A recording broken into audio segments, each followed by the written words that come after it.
જય માતાજી મિત્રો, તમારા બધાનું સ્વાગત છે આપણી મેલડી સિદ્ધ સાધના ચેનલ ઉપર। તો મિત્રો, આજના વિડીયોમાં આપણે વાત કરીશું કે ભુવાજીના ઘરમાં દુઃખ કઈ રીતે આવે છે।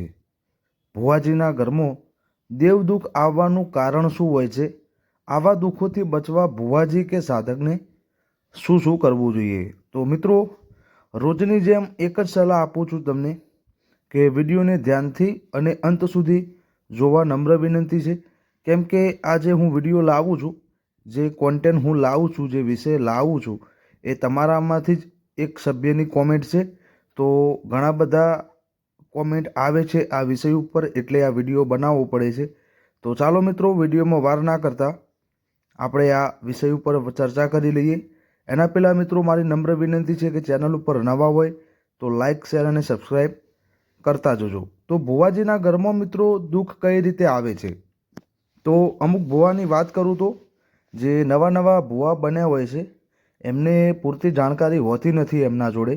તો એ શું કરતા હોય છે કે ઘણી જગ્યાએ ભુવાપણી કરવા જાય છે ત્યારે એ દેવની રજા લેતા નથી। હવે દેવની રજા નથી લેતા એટલે દેવ એમના સાથે હોતું નથી। આટલું કરવાથી એમનું જે દેવ હોય છે એ રૂષ્ટ હોય છે। જ્યારે એ બીજાના ઘરે જાય છે અને તેઓ પાઠ નાખે છે, પૂછ પાડે છે, ત્યારે એ સામેવાળું દેવ જ્યારે એનો ન્યાય લેવા માટે તેઓ બેઠું હોય છે, ત્યારે અહીંયાથી કોઈ ભુવાજી સાથે કોઈ દેવ ના હોવાના કારણે એ દેવ ભુવાજી ઉપર હાવી થઈ જાય છે। જો કે તમે ત્યાં જાઓ છો, પાઠ નાખો છો તમારા દેવનું, તમારા કુળદેવીનું, તો એ પાઠ ઉપર જ્યારે એ દેવ હાજરી પૂરે છે ત્યારે એ દેવ એના લીધે હાજરી પૂરતું હોય છે કે એમને એવું લાગે કે તમે એમનો ન્યાય અપાવશો અહીંયાથી। અને હું તમને જણાવી દઉં કે કોઈ પણ માણસના ઘરે દેવદુખ હોય તો એ ન્યાય વગરનું કદી હોતું નથી। તો તે એવી આશા રાખીને દેવ તમારા પાઠ ઉપર બંધાય છે, તમારા પાઠ ઉપર એની સાક્ષી પૂરે છે કે મને અહીંયાથી જે ન્યાય લેવા આવ્યું છે એ ન્યાય પૂરતો મળી રહે અને હું ત્યાંથી જઈ શકું। અને જે આ ભુવાજી હોય છે અમુક, એ શું કરતા હોય છે કે એ માતાજીનો પૂરો ન્યાય કરતા હોતા નથી અને એ વચનમાં લઈને દેવ તો એનું દુઃખ બંધ થઈ જાય છે, પણ એ માતાજીને, એ દેવને, જે સામેવાળું દુઃખ દેનારું દેવ છે, એમને પૂરતો ન્યાય મળતો નથી। આના લીધે એ ભુવાજીને ટાર્ગેટ કરે છે, જે તેઓ પાઠ નાખીને જે વચનોમાં બંધાણો છે એના ઘરે દુઃખ દેવા માંડે છે। બીજા વિષયમાં વાત કરું તો મિત્રો, કે બીજી રીતમાં એવું હોય છે કે ઘણા બધા જે ભુવા છે એ અઠીલા હોય છે, જેમને પૂરતું જ્ઞાન હોતું નથી, છતોય એ એવા દેવ સાથે જોડાઈ જાય છે કે જે એમની પહોંચની બહાર છે। મિત્રો, આ કોઈની, આપણો જે વિડીયો છે કોઈના વિરુદ્ધમાં નથી, તમને હું સીધો અને શોર્ટ જણાવવા માગું છું કે જો સાત્વિક તમારા પાસે દેવ છે, તમારા પાસે સાત્વિક પ્રકારનું દેવ છે, તો જે મેલું દેવ હોય છે એમને બાંધવામાં એમનું ઘણો ટાઈમ લાગે અને એ અશક્ય જેવી વસ્તુ બની હોય છે।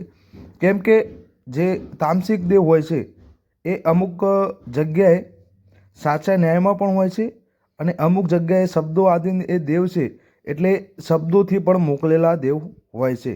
એટલે આકરું દેવ હોય એટલે તમારા જોડે આકરી વિદ્યા હોવી જોઈએ, તમારા જોડે પણ એવું આકરું દેવ હોવું જોઈએ। તો ત્યાં છતાં તમે ત્યાં જઈને ઉદાહરણ તરીકે તમને સમજાવી દઉં કે અખત ઝાપડી જે છે, જહુ માતા જે છે, પછી માનવામાં ચાલો તો સતી માતા છે, જો આવા બધા દેવના દુઃખ હોય ને તમે ત્યાં જાવશો, તમારા જોડે પણ આકરું દેવ હોવું જોઈએ અને એ દેવ કયા કારણે સામેવાળા વ્યક્તિના ઘરે આવ્યું છે એ તમને ભાન હોવું જોઈએ। કેમ કે અમુક માણસો છે એવું કરતા હોય છે, જે ભુવાજી હોય છે, સાધક હોય છે, રૂપિયાની લાલચમાં એ જગ્યાએ જાય છે અને એ દેવનો વ્યવહાર પણ નક્કી નથી કરતા અને સામેવાળાને એવો વિશ્વાસ અપાઈ દે છે કે તમે ચિંતા કરશો નહીં, હું આ દેવને લઈને જતો રહીશ। એમાં બને છે કેવું કે તમારા દેવ, એ જે દેવ હોય છે સામેવાળું, એ આકરું દેવ હોય છે, તમારા દેવ બાંધી નાખે છે અને તમને દુઃખ પડે છે। એમનો પૂરતો ન્યાય તમે ના અપાવો, એમની સાચી ઓળખાણ તમે ના કરો તો તમારા ઘરે દુઃખ આવે છે। મિત્રો, આજે પણ હું તમને જાણકારી આપું છું, એ ઘણા બધા માણસોને કડવી પણ લાગશે અને જે સાચા ભુવાજી છે, જેને આ લાઈનમાં જે ભુવાપણીની લાઈનમાં ફરેલા છે એમને ખબર પડશે કે સાચી વાત છે. બાકી જે એમને એમ જ ખાલી ધૂતારું કરવા જાય છે એમને આ વસ્તુઓ કડવી લાગશે. કેમ કે હું તમને પહેલાં પણ જણાવું, આપણા એક પણ યુટ્યુબનો એક પણ વિડીયો આપણી ચેનલનું ઉઠાવીને લઈ લો. હું કોઈનો વિરોધ કરતો નથી, પણ મારી ભાષા એવી છે કે હું સરળ ભાષામાં અને સાદી ભાષામાં અને સચોટ વાત કરું છું. એટલે ઘણા બધા માણસોને આ ખટકતું પણ હોય છે, પણ જે સાચા શ્રદ્ધાળુ છે, જે સાચા ભગત છે અને જે સાચા ભુવા છે એમને ખબર પડી જશે મારી વાતની હું શું કહેવા માગું છું. તો હવે આ બધી વસ્તુઓને શું કરવું? આવું દેવ દુઃખ તમારા ઘરે આવી જાય, કેમ કે અમુક માણસોનું વાગ હોતું નથી પણ એમને પૂરતું જ્ઞાન હોતું નથી, તો એ દેવનું દુઃખ લઈને ઘરે આવે છે. તમારે આ જગ્યાએ શું કરવું જોઈએ? તો હું તમને જણાવી દઉં મિત્રો કે તમારે શું કરવાનું કે કોઈ પણ જગ્યાએ જાઓ તો તમારા ઘરની બધા જ દેવીની રજા લઈને જવું પડે. કુળદેવી પણ સાથે હોવી જોઈએ, ઘરનું દેવ હોવું જોઈએ. તમે સિદ્ધ કરેલી સાધના કરેલી હોય, તમારું જે આગેવાન દેવ હોય તમારા જોડે, એની પણ પૂરતી રજા લઈને ઘરથી નીકળવાનું છે. ત્યારબાદ તમે જો પાઠ નાખો, જોવા બેસો એટલે સામે કયું દેવ છે, કયા પ્રકારનું દેવ છે, કેમ આવ્યું છે, કયા ગુનામાં, કયા વાકમાં અને કયા ન્યાયમાં અહીંયા આવ્યું છે એ પહેલાં ચોખવટ કરવી પડે. કેમ કે ગમે તેના ઘરે દુઃખ હોય મિત્રો, તો એ તો એવું જ કહેવાનું છે કે અમે દુઃખી છીએ અને અમને ખોટા હેરાન કરવામાં આવ્યા છે. આ જ પ્રશ્ન બધા કરતા હોય છે. અને વાસ્તવમાં હું મારી અનુભવના લીધે બોલું છું કે બધી જગ્યાએ એવું હોતું નથી કે એમનું ગુનો ના હોય. 95% તો એ જેનું ઘરમાં દુઃખ હોય છે એમના જ ગુના હોય છે, છતાંય એ તમારા જોડે છુપાવીને રાખે છે અને તેઓ તમને ઊભા રાખે છે. કેમ કે ઘણા બધા ભુવાજી એવા પણ મેં જોયા છે કે જે મુખ જોઈને દુઃખ કહી દે કે આ ભાઈ ભોગવવા લાયક છે એટલે દુઃખ આવ્યું છે, પણ અમુક માણસોને એવી એટલી બધી સિદ્ધિ મળી હોતી નથી. એટલે એ બિચારા ભાઈ સામેવાળાનું જે એક્ટિંગ કહેવાય એ જોઈને, એ દુઃખ જોઈને એમનું સારું કરવા નહીં તો કે પૈસાની લાલચમાં ત્યાં જતા રહે છે અને ભરાઈ ગયા છે. ત્યાં ઘણા બધા માણસોને મેં જોયા છે કે ભરાઈ ગયા છે. અને પહેલાંનું દુઃખ તો બરાબર, જેવો સામેવાળા વ્યક્તિનું દુઃખ તો દુઃખની જગ્યાએ રહી ગયું, પણ એ દુઃખ ઘરે પણ હોરીને લાવે છે.